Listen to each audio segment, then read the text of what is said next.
Alors, toutes les décompositions qu'on a faites dans l'exercice 5, eh bien, ça correspond en fait à l'algorithme de la multiplication posée. Donc, on va réinvestir tout ce qu'on a fait dans l'exercice 6 et en résumant un petit peu les étapes. Et donc, on va poser ces multiplications-là. Exercice 6, une histoire d'automatisme 2. Alors tu vois, il faut que ça devienne, l'objectif c'est que ça devienne un automatisme. Il n'y a pas de secret, comme dans l'exercice de calcul, comme dans l'exercice 3, il va falloir que tu en fasses encore et encore. Donc, n'hésite pas à te servir des fiches d'entraînement pour t'exercer. Alors, on y va. Il faut qu'on multiplie 34 fois 2. Donc, on n'oublie pas, 34, c'est 3 dizaines et 4 unités.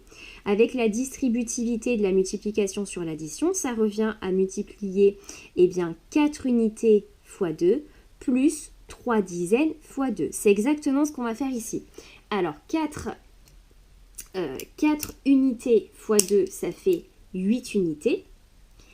Plus, puisque 30, c'est 3 dizaines plus 4 unités, plus 3 dizaines fois 2 qui fait 6 dizaines, et 6 dizaines, eh bien ça s'écrit 60. Donc, après, il nous reste à faire la somme des deux, 60 plus 8 qui fait 68. Donc, 34 fois 2, ça fait 68. On passe à la suivante, 51 fois 7. 51, c'est 5 dizaines plus une unité. Donc, quand on va faire 51 fois 7, on va multiplier une unité par 7, puis 5 dizaines par 7. Alors, on y va. Une unité fois 7, ça fait 7 unités. Plus 5 dizaines fois 7, qui fait 35 dizaines. Et 35 dizaines, c'est 350. 350 plus 7, 357. Donc 51 fois 7, 357. Alors pour les autres, je vais me servir d'une petite feuille ici parce que j'ai peur de ne pas avoir assez de place pour tout écrire. Alors on va faire 173 multiplié par 5.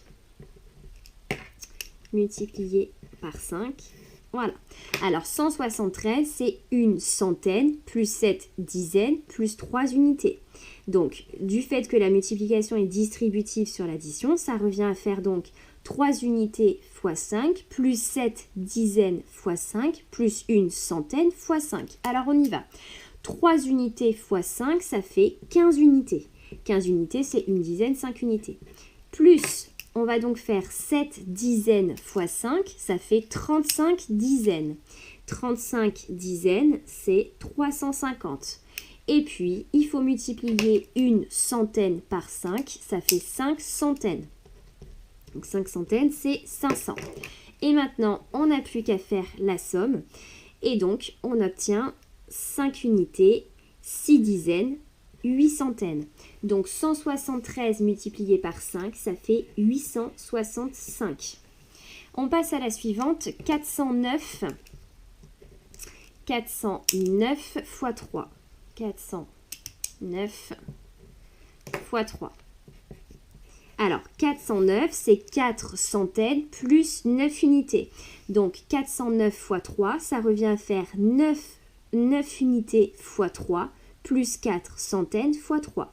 9 unités fois 3, ça fait 27 unités. Et puis, 4 centaines fois 3, ça fait 12 centaines. 12 centaines, c'est 1200. On fait la somme des deux et ça fait donc 1227. Donc 409 fois 3, ça fait 1227. Hop là. Et alors l'intérêt en fait de multiplier de cette façon en décomposant et en utilisant à chaque fois le rang des chiffres, eh bien tu n'as plus ce problème de est-ce qu'il faut que je décale d'un zéro, je décale de combien.